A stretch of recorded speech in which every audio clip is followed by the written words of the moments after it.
Welcome back everyone to Moonshine Moonshot. Today we're going to be talking about accessibility, and I've been really pushing for this topic to get a run on this show for quite a while now because I'm really passionate about it, because what accessibility means is really comes back to your audience and reaching the largest possible audience you can by making your communications as accessible as possible. And I'm just going to put this out there. I think video is the most accessible communications platform there is. Yeah, I think video is incredibly accessible because you can subtitle it, you can watch it on silent with subtitles for people who don't like to read. They can listen to it, and it's got the visuals, so that really enhances the storytelling as well. Yeah, we really need to think about our audience broadly when we think about accessibility, because we're not all the same. We don't all speak, a language the same, in this case English. We don't all have the same command or understanding of English. We don't all have the same cognitive processes. We don't all see or hear things the same way. And video is just so brilliant for overcoming a lot of those barriers and making your communications accessible to almost everyone. Yeah, and almost everyone, everywhere as well, because video can go everywhere now with the internet. So the first key point here is meeting your audience where they are, understanding who your audience is and what their needs are. If you have a large proportion of your audience that English is their second language, well, you should definitely be thinking about adding closed captions, so at the bare minimum that they can read along with the story, because that might really help them. Better yet, think about subtitling into a foreign language, into their language, so that they can get foreign language subtitles. And better again is dubbing into their language. And we've just done a project where we've dubbed one of our films into French, which is fantastic. And wasn't that great to see? I didn't even know I could speak French, and yet there it is. There you were, on screen, speaking perfect fluent French. So I think it's really about that process of meeting your audience where they are. And look, accessibility is pretty broad. It can go into the device settings that you can offer in terms of people having the right amount of contrast, the right colours they need to be able to actually see what you're sharing with them. It can go into things like their cognitive processes. Some people want to watch videos at twice speed. I certainly do when I'm doing a review because I'm short of time. Sometimes people want to watch them at half speed because, that's the best way that they can receive that information.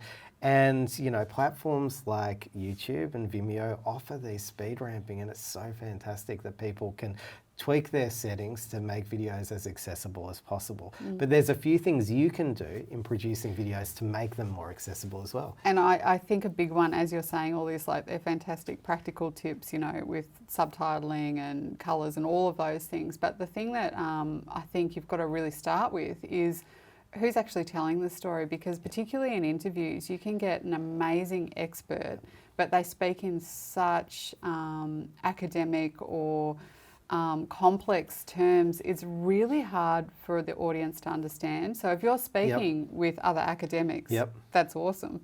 But if you're speaking to the average person on, every day, that's not going to cut through. That is such an important point. And I'd like to hear from the big guy here about some of those stats around what is the average level of comprehension that people have, let's say, in Australia. In Australia, about 44% of adults read at literacy level 1 to 2, which is a low level. And what about the US? Half of U.S. adults can't read a book written at the 8th grade level, according to the OECD. I didn't even know you could find comprehension stats. So that's right. And often, we hear this in copywriting all the time. Write to a, second grade level, or, things like this, guidance. We're writing for a 14-year-old, because that's going to, reach most of the people in our audience. So we're not going to use this really complex, sophisticated language through our videos if we're trying to reach broadly. So that comes into your script writing, it comes into your interviewing, it comes into your casting, it comes into almost every bit of your storytelling. Yeah, it also goes for your wardrobe. You need the on-screen talent to be wearing wardrobe that is accessible and relates to the audience that they're speaking to. Because if, you're talking to, mums in the playground, you don't want someone sitting behind a desk in a corporate suit. Yeah, right. And if you're talking to home cooks, you don't necessarily want someone in full chef's uniform because they're going to go, this is for chefs, not for home cooks, you know. So you've got to kind of match your audience to your casting, to your wardrobe, to your setting, everything. Yeah, and so it's breaking down stereotypes too, I guess. You don't want to, you don't want to play into stereotypes. No. You just want people to appear natural and the way that they actually would present themselves. Yeah, and one thing I hate is when people say we've got to dumb it down. It's not about dumbing it down. It's about broadening your reach, you know? It's about making this as accessible to everyone who needs to hear it. And to be honest, you can take complex ideas and communicate them in simple ways. It doesn't always have to be full of jargon and sophisticated language to get your message across. And I think that's really key when you're thinking about your writing. I think it's really important when you're writing too that you're always speaking the words that you're writing, because the way that we tend to write and the way that we speak are often very different. So you're almost better sometimes going the other way and dictating what you want to say and then writing it out, because that's going to be more natural. Because you often see this in film shoots when people are trying to use a teleprompter, for instance, and they're trying to read these words that make sense on the page but don't come out of your mouth well. But it's about knowing your audience, because as you're saying this, I'm thinking about one particular shoot that we did, and the presenter spoke in very poetic language. It was beautifully written, and it really suited the audience that he was talking to. But there's no way that would suit a really broad audience. So it just comes back to really thinking about what you're saying and how you need to say it, and who's actually going to be hearing it at the other end. Yep. Okay, so I think they're the key tips. Like, accessibility goes through every piece of your storytelling, and then there's a couple of things that I think are just essential. So getting closed captions done with a proper proofread closed captioning service like rev.com doesn't cost much, highly recommended. I think that's the essential starting point, and then you can start branching out and going, what about foreign languages? What about other languages? What else can we do to make this even more accessible? I would also say one more thing, and you're going to love this, big guy.